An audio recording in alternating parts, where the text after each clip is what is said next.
Hello friends, welcome to our channel. मैं हूं पूजा और मेरे साथ है निधि। आज हम बात करेंगे बिग बॉस के कुछ चटपटे गॉसिप्स को लेकर।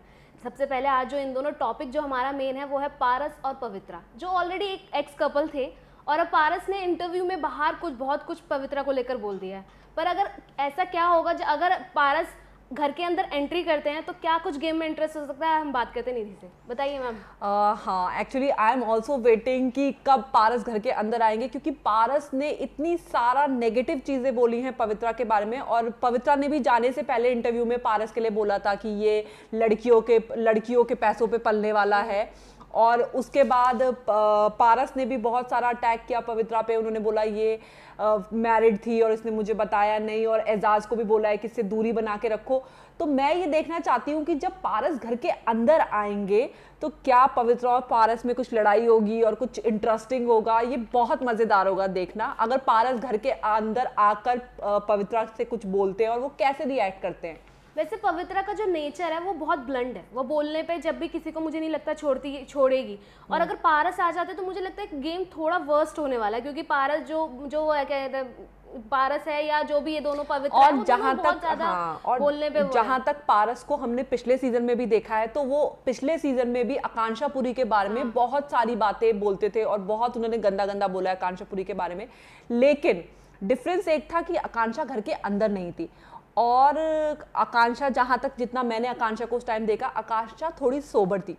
पवित्रा जो है वो पारस के इक्वलेंट है, दोनों अग्रेसिव हैं और दोनों ही जो है स्ट्रांग है। तो वो देखना इंटरेस्टिंग होगा कि वो घर के अंदर आकर अगर अटैक करते हैं पवित्रा पे तो पवित्रा कैसे रिएक्ट करती हैं। और पवित्रा ने साफ बोला है कि अगर पारस घर के अंदर आया तो फिर बहुत ज्यादा बवाल मचेगा। जो हमने देखा था पारस का इंटरव्यू आया था, पारस ने पवित्रा को बोला ये अपवित्र है। पर मेरे को लगता है कि ऐसे किसी के कैरेक्टर के ऊपर बोलना जो है वो सही नहीं है। आप किसी की भी लड़की के ऊपर या किसी या लड़की या लड़का किसी के ऊपर भी आप किसी के कैरेक्टर के ऊपर नहीं बोल सकते। ये मुझे भी लगता है, ये पिछले पूरा सीजन में जो मुझे लगता है कि पारस ने कहीं ना कहीं जो अपना गेम वीक करा वो इसीलिए करा क्योंकि उन्होंने आकांक्षा के बारे में बहुत ज्यादा बोला, जबकि आकांक्षा ने बाहर उनके बारे में इतना अटैक नहीं किया। इस वजह से मुझे लगता है कहीं ना कहीं पारस ने लास्ट ईयर भी अपना गेम खराब किया। गलती हो, क्योंकि हमेशा लड़की की गलती नहीं हो सकती, क्योंकि अब पिछली बार भी आकांक्षा ने ही उनको बोला कि आकांक्षा के साथ, और तभी भी ये न्यूज आई थी कि आकांक्षा सारा इनका खर्चा उठाती है और सब कुछ करती है। और बीइंग अ वुमेन तो हमें वुमेन की साइड हम लेंगे ही लेंगे। और हमारे व्यूवर्स बाकी बता सकते हैं कि उनको क्या लगता है कि पारस ठीक है या पवित्रा ठीक है। मगर हम बीइंग अ वुमेन बोलेंगे कि हमें कहीं ना कहीं लग रहा है कि आकांक्षा और पवित्रा का पल्ला भारी है।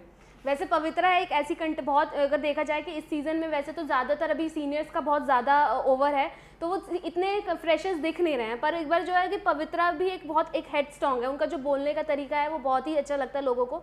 पर कहीं ना कहीं अभी भी वो, मुझे लगता है गेम में उस तरीके से नहीं है। आपको लगता है कि मुझे लग रहा है कहीं ना कहीं पवित्रा का जो अभी तक एंगल चल रहा है, उनके जितने भी प्रोमो में और जितने भी सीजन्स में सीन आ रहे हैं, वो कहीं ना कहीं पहले राहुल वैद्य के साथ एक एंगल फिट होने की कोशिश की गई, फिर एक एजाज खान के साथ। तो मुझे लगता है ये एंगल फिट करने की बजाय, क्योंकि वो फेक लग रहा है इतनी जल्दी, जब 2 वीक्स में एंगल फिट होने लगते हैं तो कहीं ना कहीं वो फेक लगता है। थोड़ा 1 मंथ के बाद अगर होता है तो कहीं ना कहीं ये रियल भी लगता है व्यूअर्स को भी, क्योंकि बाहर व्यूअर्स को भी अभी ये लग रहा है कि ये लोग कर रहे हैं जानबूझकर।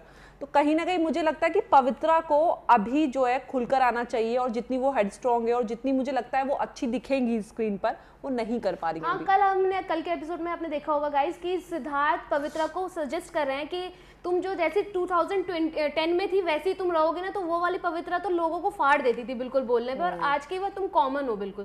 तो अगर वो एक्चुअल में अगर पवित्रा वैसे ही हैं तो मुझे लगता है कि गाइस वो एक फाइनलिस्ट में जरूर आ सकती है। टॉप 5 में एटलीस्ट। मुझे भी लगता है अभी का गेम देखे कि पवित्रा को मैं देखती हूँ टॉप 5 में।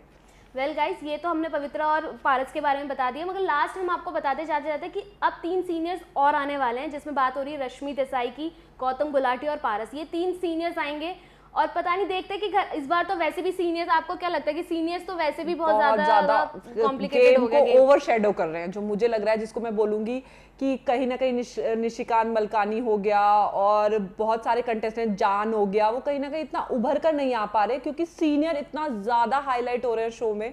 तो ये लोग अभी खुलकर गेम नहीं इनका दिख पा रहा है, जो आई थिंक सीनियर जब जाएंगे तभी दिख पाएगा। वेल गाइस, तो हमने अब तो बता दिए अपने व्यूज़। आप अपने व्यूज़ हमें कमेंट करके बता सकते हैं। आपको क्या लगता है कि पारस का बिग बॉस के घर में आना इंटरेस्टिंग होगा कि नहीं? हमें कमेंट करके ज़रूर बताएं और देखते रहिए हमारा चैनल। Thank you.